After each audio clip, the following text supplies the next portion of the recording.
Oh, there he is. Hey!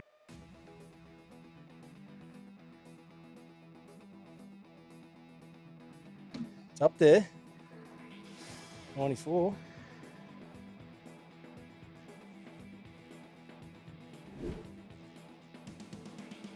The biggest economic multiplier is people that move here and stay. If you can get companies here that employ people, make it attractive enough for people to move here, then ideally stay.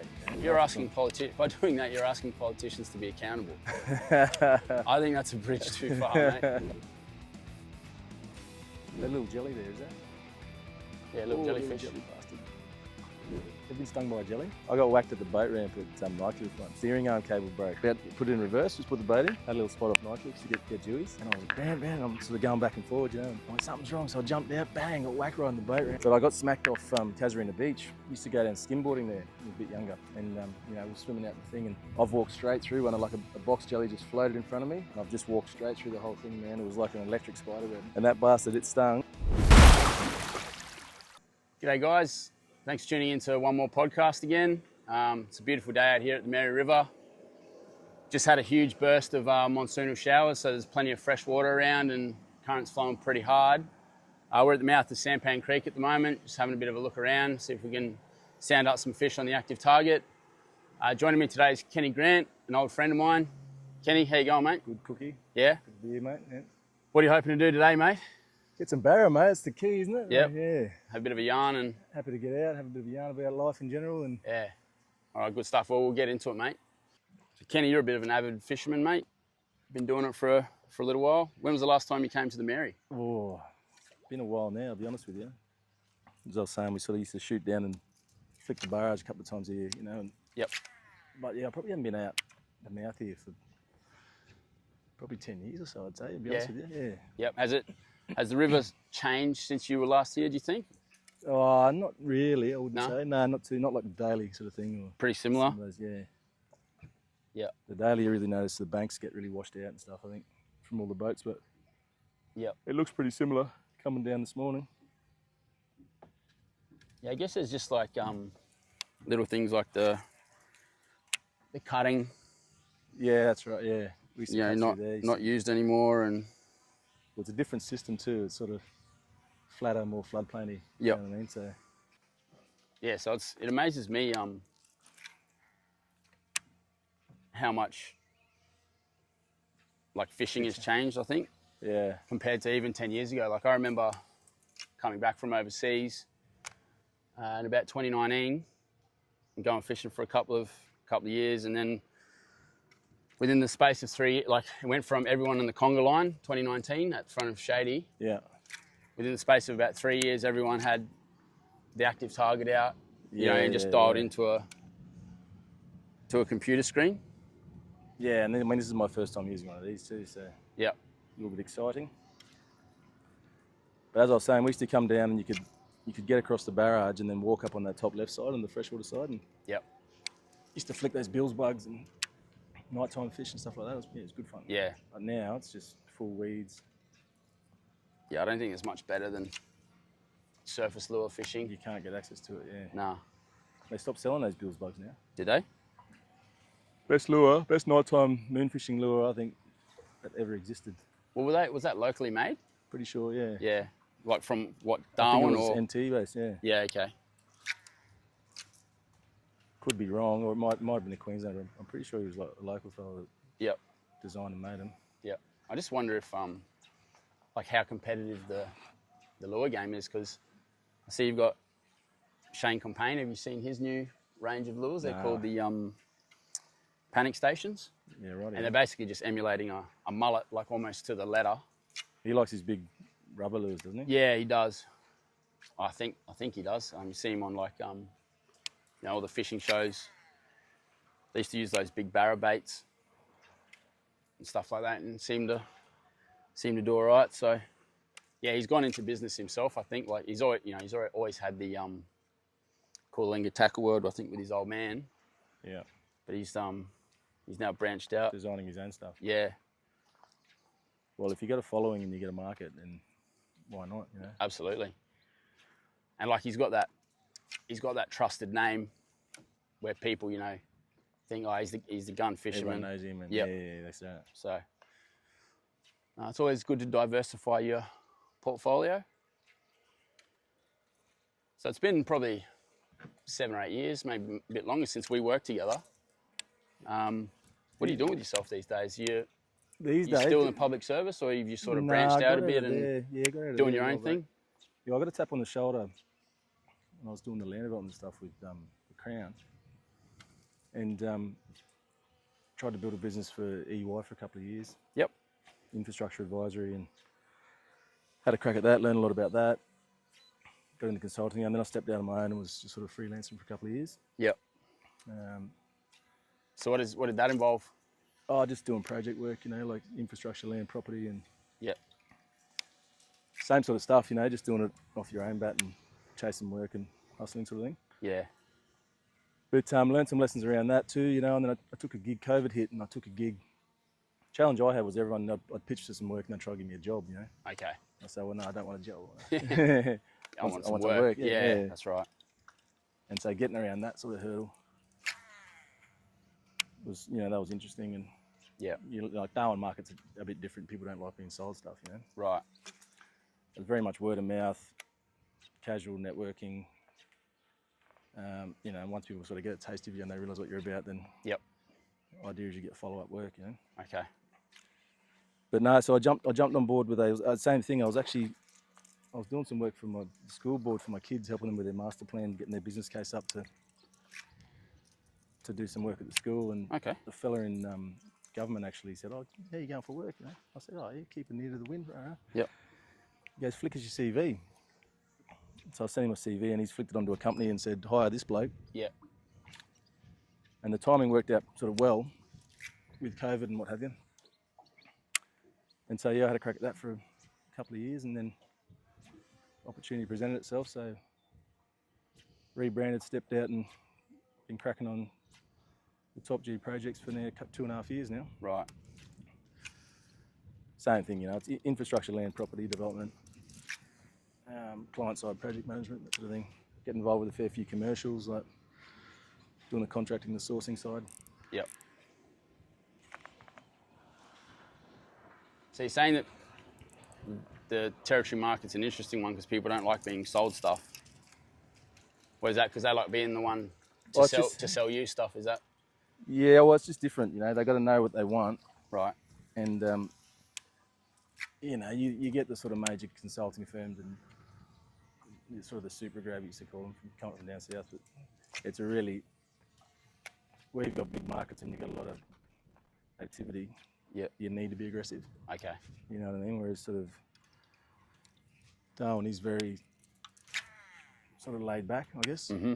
There's not a lot of, people don't wear suits, and the corporate world's not that big up here, so yeah, the approach is different. I mean, it's laid back, but I reckon it's quite dog eat dog too. Like, people are very protective of their patch here. There is a lot of that too. Pretty parochial. You get people that see you as a threat. You sort of, but you got to pick your market as well, because small operators versus big operators. It talks to contingencies and yep, backup resourcing, and how is that viewed in the market, sort of thing. So it's there's a lot that sort of plays into it. But I mean, if you get in and you do a good job and you show some value, it all comes down to time and money. Yeah. But also who you're working with. Like you've got to work with people you like, and yeah, you've got to have a good fit. And if you're waking up motivated, well, you can take some low-hanging fruit and do some work that you maybe not be the glossiest thing, but yeah, if you're enjoying yourself and the people you're around, well, it makes it all worthwhile. So have you built a team, or are you sort of just riding? No, solo? I've pretty much outsourced. Yeah, it's just me for now. Yep. And I'm in that phase where sort of this time around, I've sort of put some business plans in place, and got the corporate values and growth strategy and all that. But it's very much, do I subby work as required, which is my preference. Okay. So I've built a network of subbies and across different disciplines, and right. If I need to scale up, I can hopefully slot in some sort of more junior resources and sort of mentor them through the projects and stuff like that. But you need to get the big enough projects that are for long enough to really guarantee stuff. Sure. So otherwise, it's more just working with like-minded people and other smaller operators in the market who have a specific discipline that can add value. You know, Okay. it's engineering or the basic engineering, environmental, that sort of stuff. Yep. Obviously, you work with the architectural firms and the builders, and Making all of that fit together. pretty much, yeah. Yeah. So if you get people that are receptive to it and on the same page and sort of on the same journey in some way, then you get people putting effort into the same sort of things as you. And So what's your main clientele like? I mean, Darwin's I think my known main- for being very much a public Yeah, well, sector town. You know, houses and holes and public administration and all that sort of stuff. Do you have a bit of a mix of clients, or is it like mainly private? Is it mainly public? Yeah. How do you navigate that kind of environment?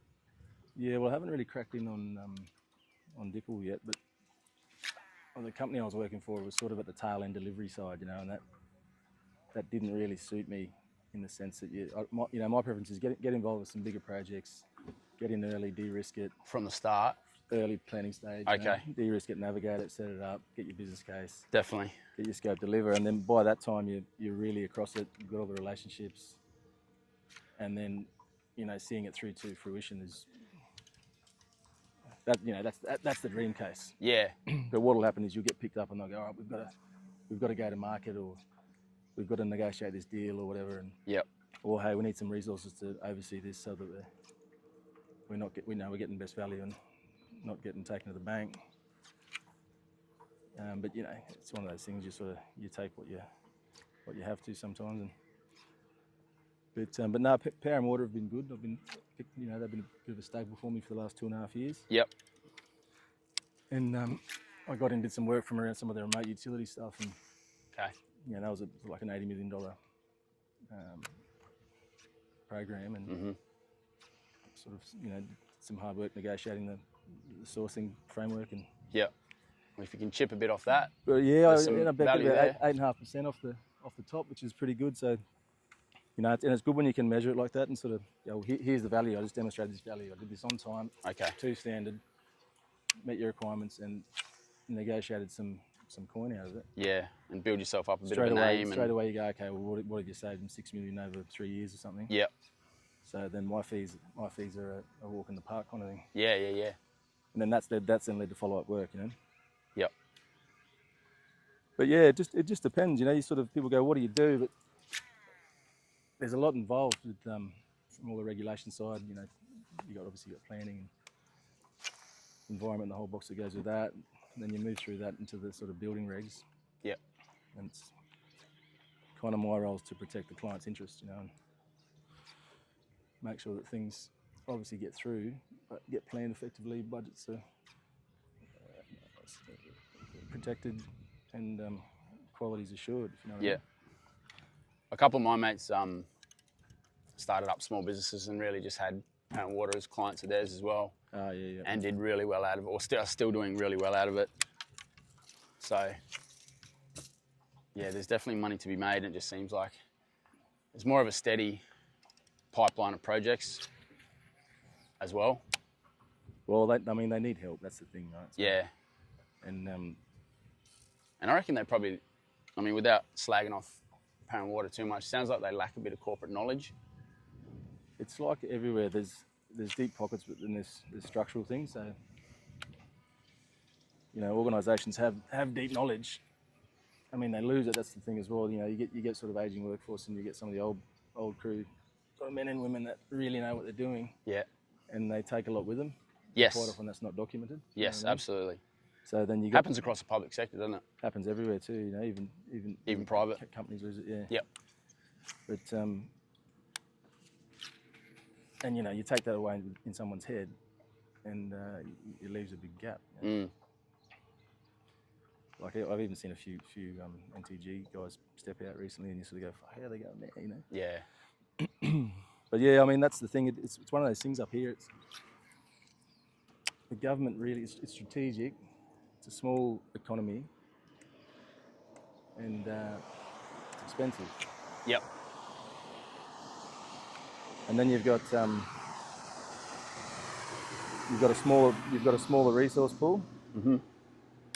So a couple of big projects. Like you're talking with the guys in the energy sector, and they're like, well, they've almost got to take turns because if they kick off with their next train or whatever they're doing on the gas side, they'll chew everyone up out of the market, you know? Yeah, like what would happen with Impex. Yeah, so you kind of got to take turns, and then that takes people away from some of the other major civil stuff that's going on. Mm-hmm. Jacks up prices, jacks up rents, you know, then wages go up, and then, Yeah. you know, when you get the inflation side, like we had that in the construction industry, and just cost of materials went through the roof, like steel was up 35% or something. And then you had COVID come through. Yeah, and then compounding on top of that. exactly. So it just puts pressure. Yeah. It and then government's got a role to strategically to underwrite a lot of stuff to make it attractive, you know, to the investor market. Yep. Because, you know, it's all good and well saying we're going to come and build however many units or major commercial or, you know, mining startups or gas or whatever it is, but you've got to get access to it and you've got to have the infrastructure in place. Because the market is the market, you know. If the numbers don't stack up, it won't happen at the end of the day. But do you see it as a role of government more to help more from a policy side, or actually actually getting their sort of hands a bit more dirty? You know, say with like defence, for example, you know, there's going to be a huge Commonwealth spend coming down the turnpike for the territory. Like, do you see that as a good thing? Because then, like, you end up with sort of the place, you know, relying on the public dollar to defence is a whole thrive thing, but see, they're all sewn up as well. You know how defence works. They're sort of going, okay, we do defence, we don't do infrastructure and property management. So they've carved out their whole system and they've given it to sort of nationals that run that for them. So they've just gone, here's that. Yeah. So, you know, you've got to be those tier ones. You've got to be a national company. Those sorts of operators. That's right. Yeah. Then they'll do their program. Then they'll pass that out. Then there'll be like, you know, tier one capital. Then there'll be your maintenance, you know, preferred providers, and you sort of. That's a market that I'll never crack unless like someone rings up and goes, I need someone to specifically do this niche bit of work, and it's going through a subby of a prime or something like that, you know. Yeah. But I mean, they need to spend this. You know, I don't know if you ever went down to the museum. There was a Wiley Days or something. There was an exhibition down there recently. Okay. It's actually really good. I went a couple of times, and there was a statement from a politician that was about 100 years old or something that says, you know, such and such in the throes of the north and had strategic defensive, blah blah blah, and so we need to invest, you know. Yeah. And I took a photo of it, and you could word for word, you could take that and you could put it in today's media, and it'd be exactly relevant. You know? So you kind of, you know, and a lot of people have made money off government spending, and they sort of keep the economy turning. Yeah. But in an ideal world, you'd have no government intervention. It'd be, unless they had to, it'd be the market, playing with the market. Market forces. That's right. Yeah. Laissez-faire, all that sort of good stuff. But, you know, like you know, there's all this talk. There was a UDIA network the other night, and they're talking about state of the market, you know. And it's all about sort of getting population here and looking after families, and then how do we incentivise finance for home ownership, and how do we get the right amount of supply in the market, all this sort of stuff. Yep. And you know, they had a guest speaker up there, and he, you know, he knew what he was on about. He was spitting some good stuff, but he's sort of throwing out, you know, tax arrangements that work in other jurisdictions that probably don't work here, because it's a lot of the investment infrastructure is underwritten by the government. Yep. And if they didn't, the costs would be too high, and you wouldn't get investment because the numbers won't stack up. You know? Right. So you got developers putting their balls in the line and banking on sales. And if they're carrying too much overheads, well, the cash flow becomes an issue, and you know, they're carrying too much risk. Yep. So I think up here, you're always going to need it in some shape or form, whether that's like offsetting taxes or upfront investment or whatever. But, you know, to do that, you have to have the policy framework right. So, yeah, well, when I was in government, in the Department of Business, or whatever machination it was back then, we were looking at the zone tax offset. Okay. Yeah, that's basically a tax offset that people get for living remotely, sort of in the north, you know, northern Western Australia and Queensland and places like that. hasn't been changed, or hasn't been indexed since about 1993. And I think there's little policy levers that I think the federal government needs to pull that lever. But I think there's those kinds of policy levers the government can pull, which really don't take too much effort. Like, you don't need to overhaul the tax scheme and all that sort of, like, you can just index it to CPI or whatever it is today. And I think that'll make, remote Australia far more appealing. Well, I mean, they need, the biggest economic multiplier is people that move here and stay. Yeah. It's like retained. Rightio, guys, we've just changed spots. We've just gone upstream a little bit. There wasn't much happening at the mouth. Kenny, I can't really remember where we got to, mate, but we were talking about the business environment. Darwin business environment and getting into economics and all that sort of stuff. Yeah. I think we started talking about, does the government have a role in investing? Yep. Or the private sector, and I mean, they do here because of the nature of it, and a lot of the investments are strategic in nature, so they have a little bit of hope on the end of them that they're going to come to fruition, if you know what I mean. So, I mean, they do need to invest, but you were talking about retaining population is like the biggest economic multiplier. That's right. So if you can get companies here that employ people, make it attractive enough for people to move here, then ideally stay. Yeah. There's the sort of the blow in, blow out market. They come and they spend, but they don't retain the value.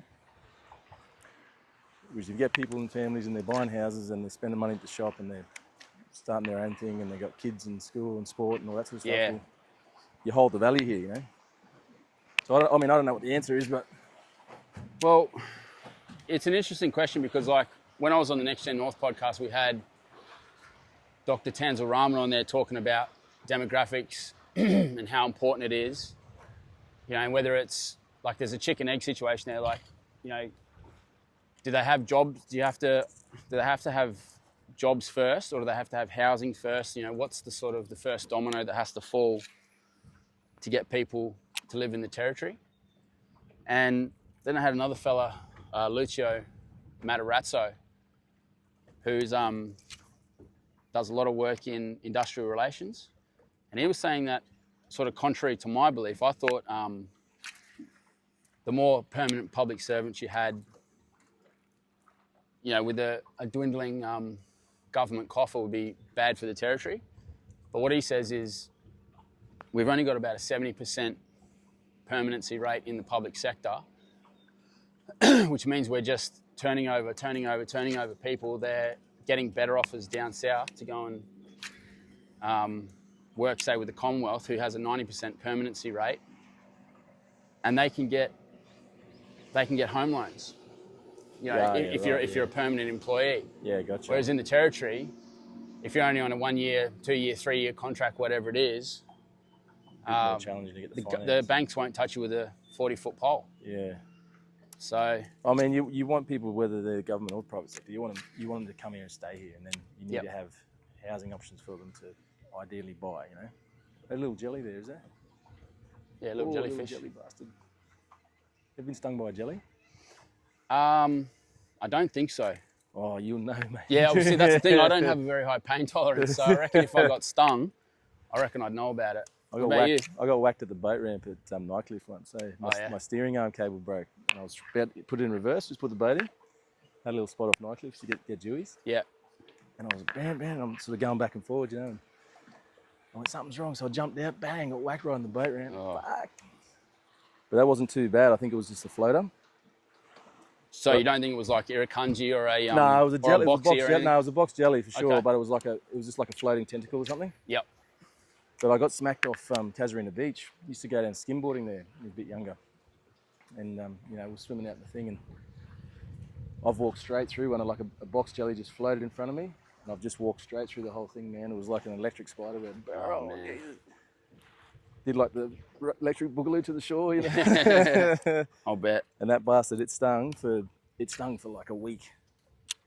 And then it just all healed up. I was just, I've heard people swallow them and all sorts of stuff, Did you get any scars or anything? No, I had scars for maybe like a couple of years, but they just faded out eventually. Yeah, right. I think that's my worst nightmare is getting stung by a boxy. And they reckon that the irukandji somehow is worse. They're worse apparently, yeah. Morphine, you need morphine stuff. Yeah, I mean, we're pretty lucky, I think, in the territory. We don't seem to get the numbers that they seem to get in, like, particularly far north Queensland. Yeah. Like, they're just in almost plague proportions along some beaches there. Yeah, and we've got the crocs too, so you probably keep people out of the water a bit more, you know? Yeah. I mean, that's the thing. You go, okay, well, why would you come to Darwin? You know, people move here and they love it because it's laid back. Everything's 10 minutes. You know, you can play sport any part of Darwin and Palmerston. It doesn't take you long to get there. You know, traffic peak hours maybe goes for half an hour. Yep. And you've got every amenity of a big city, but we're a small town. You know? Far away, but you know, it's pretty cheap to go to Asia. You can travel to Europe through Singapore quicker than anywhere else in Australia. But you know, unless you're driving out to Litchfield or going fishing or shooting or what have you, you know, is there enough? Is it attractive enough? You know? Well, I think the answer to that is probably no at the moment, because the territory population has stagnated for so long.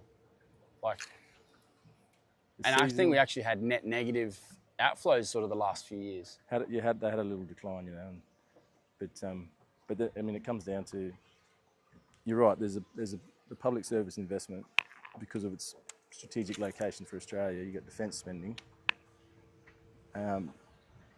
You've got a pretty good town with pretty much every sport. If you're a kid, you could play pretty much every sport. You've got nature at your back door, and you know, you're 4 hours from everywhere in Australia, but you're also a couple of hours from Asia. You know? Yeah, when problem is with being 4 hours, like in theory it sounds good being 4 hours to Brizzy and Adelaide and Sydney and that, but It's a mission. flights are just so expensive. Yeah, that's right. At the moment. Like, I think the new government's made it a real focus to try and get cheaper flights, but I don't know if that's really translated domestically. Like, I know AirAsia's, you know, offered a bunch of cheaper flights to Bali and stuff like that. Yeah, but then how do they do it? It has to be incentivised. Well, they're obviously paying them a shitload of money. That's what I mean. Yeah, you know? There's a deal there, that's right. and you go, well, okay. And the taxpayer's footing the bill for that. Exactly. So Yeah. you go, well, and then it's only the people who can afford to do that are benefiting. You know? So, Yeah, that's right. But I mean, it's one of those things. You know, people come for work, they get exposed to stuff that you otherwise wouldn't. There's a small pool, so you get thrown in the deep end with a lot of stuff, and then you learn, get a lot of growth out of it. But then from that, they might go back to their hometown and get a high-paying job or start a business or whatever they might do. You know, so it's, how do you get them here and hook them in? Unless they absolutely love it, you know, they love going down the little salty sea dogs or, you know, Hunting and fishing and beaches, whatever. Monies for one. Monies for one. That's it. It's where I met my wife, mate. So just Yeah, you never know, mate. yeah. You just never know, eh? You're lucky in the big city, man.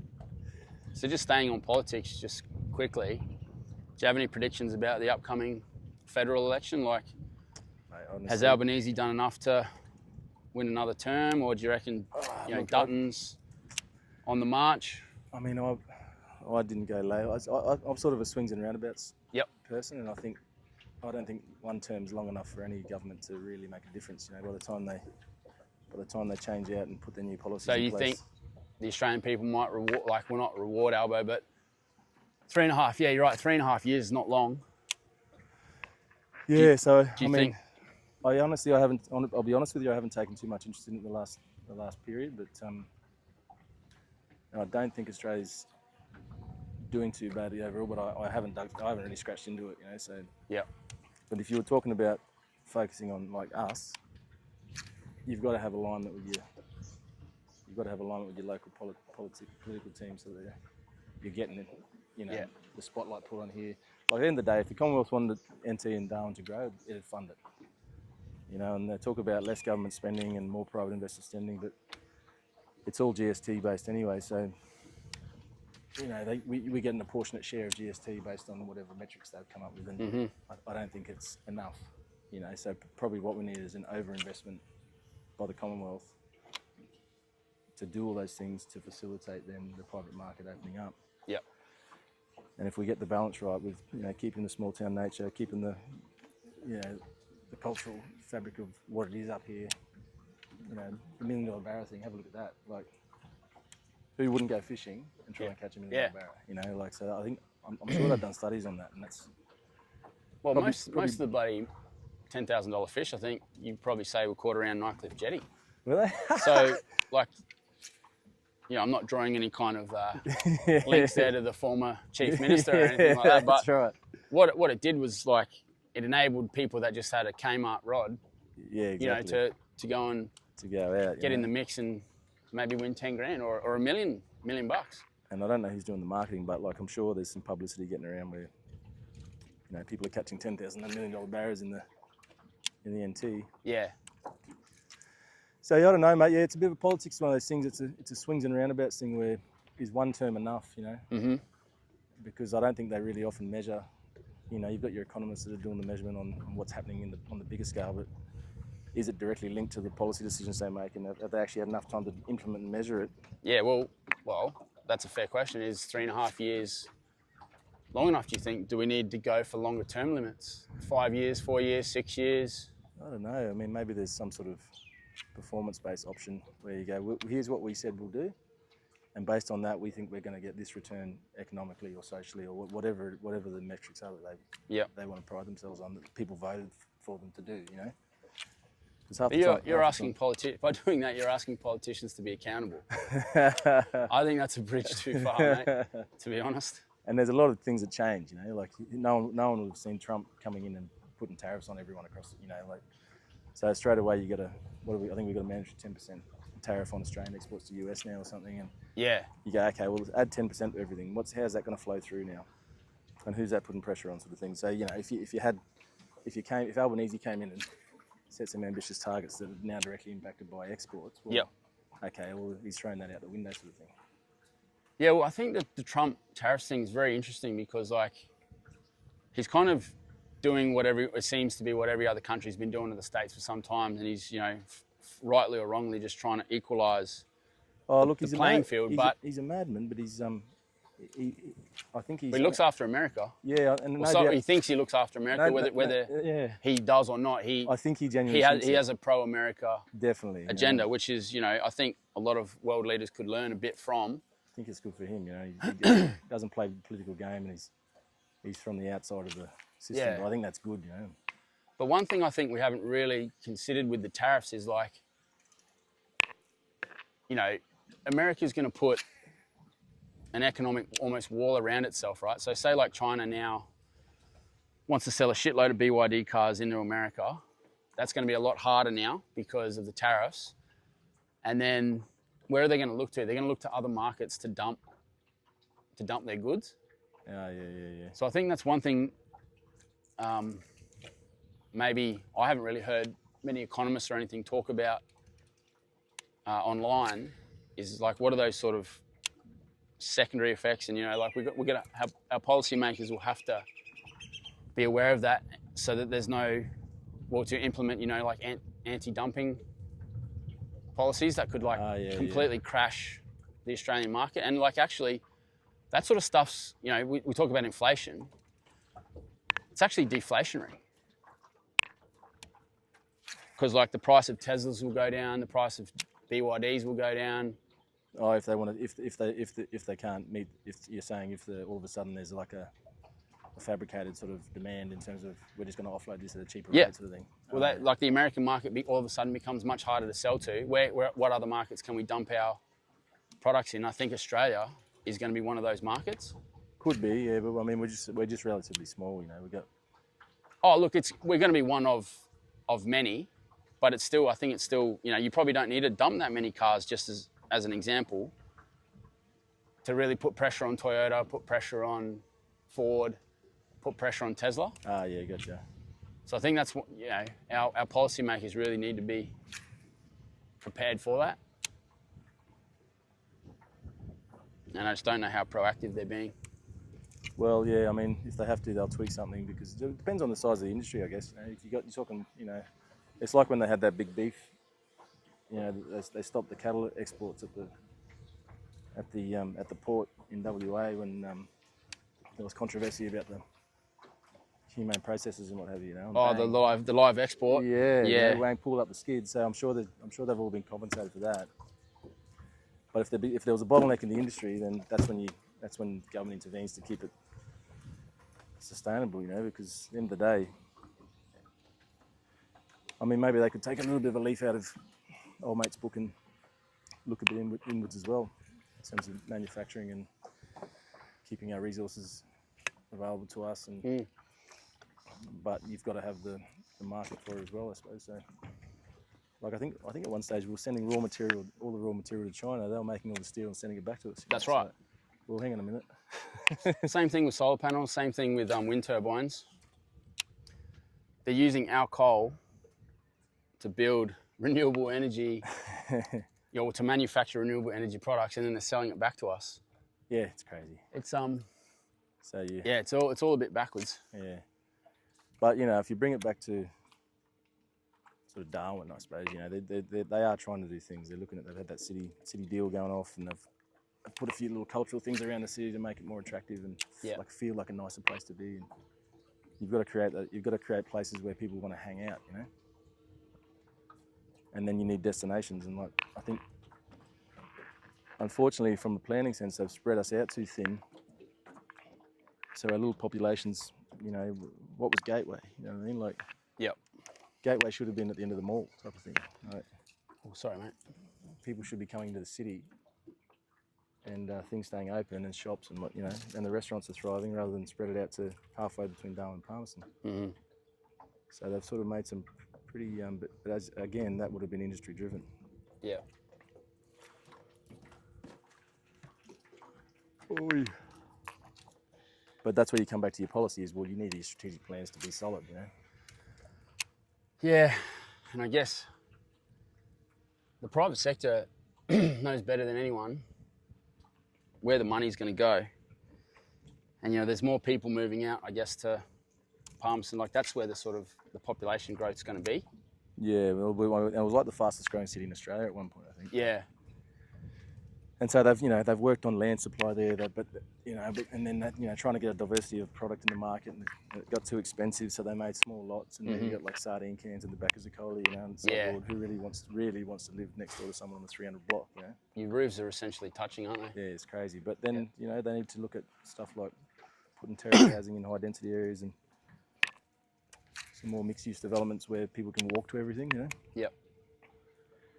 Then you got Northcrest, like that's planned to be another little activity centre with, alfresco dining and high rise, But where's the population coming from? We'll be lucky to have 1 million people in 100 years, Yeah. If ever. Well, just what's the catalyst going to be to get us there? Like, we don't have the beaches, the weather. We get sort of 3 months of sort of half decent weather per year if we're lucky, and then it's either sleeting rain or it's stinking hot. Yeah. What's the catalyst going to be? I don't know. I look at like Western Australia. They've got some of the best roads in the country, and they've also got a shitload of mines open, and it doesn't really take much to put two and two together there. That if you've got mines, you've got royalties. If you've got royalties, the government can pay for things. Yeah, that's right. And I think most of those royalties, I think a lot of them are, I don't know what the legislation is there, but I think in the NT, a lot of those are actually, I think gas anyway is federal, I'm pretty sure. So there's no, it's only federal. I'm pretty sure if it's offshore. Okay.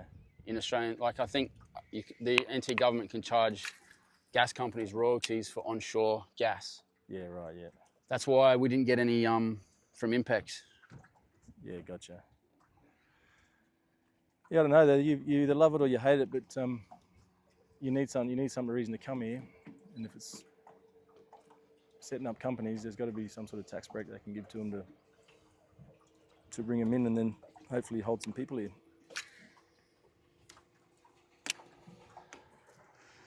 Yeah, we'll get there one day. I don't know, Cookie. KG. I don't know, mate. Just shut up and fish, eh? It's an 80 or what? I reckon at least. Yeah, I reckon. Lovely cook stuff. Where you at? You gonna bring him around here? Yeah, it's all right. I'll just play him a bit. Woohoo! We don't like Cookie. Oh no. We love him.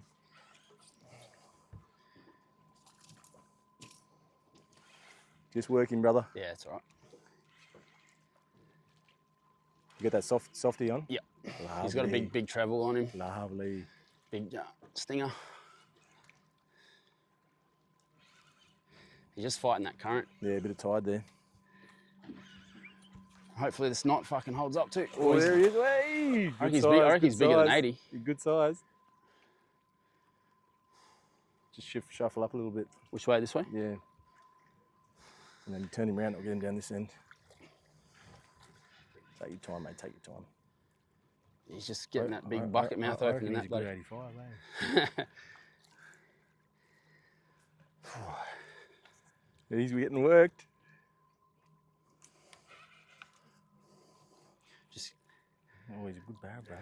He might even fucking... got a bit of fight left in him. Okay, he's got a million dollars. Oh, if we're going halves. Oh yeah, right, yeah. Just get him in the boat. You fucking doing what I just said I was going to do too, just flicking down, bringing it back. Oh yeah. Bro, that's a It's big nice. barra. That's an 80, I reckon. That's a, bro, that's a meter. No, I don't know. We'll find out. I don't think it is. 85, I reckon. I will eat my Quick. words. Just Just get him closer. yeah, get him close. It's fucking he's in the road here. I reckon that's in the 90s. You reckon? Yep. Quick, Russ. Oh, you gotta nose him up.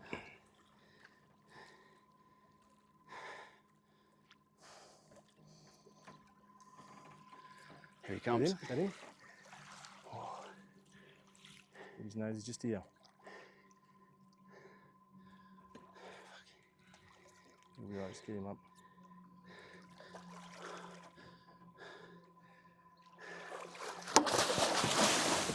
Oh yeah, fuck yeah. That's a 90.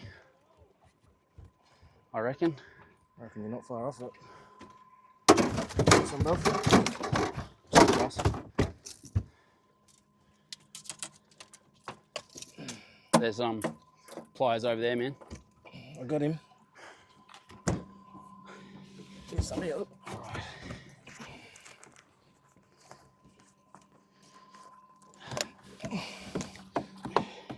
Bruv, reckon you might be right.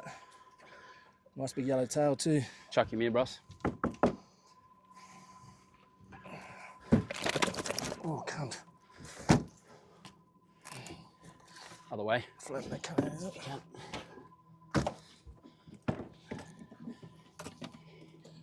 Oh, it's up there.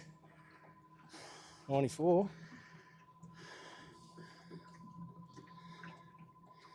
Just quick. I'll get That's it. a nice barra, bruv. I'll just get a. If you hold that, I'll just get him. Yeah, Hold him up. Grab him there. Is he gonna kick? Nice one, Cookie. Cheers, mate. We've got to chuck this little. Got to throw this one back, don't we? Yeah, pretty much. Oh, wee!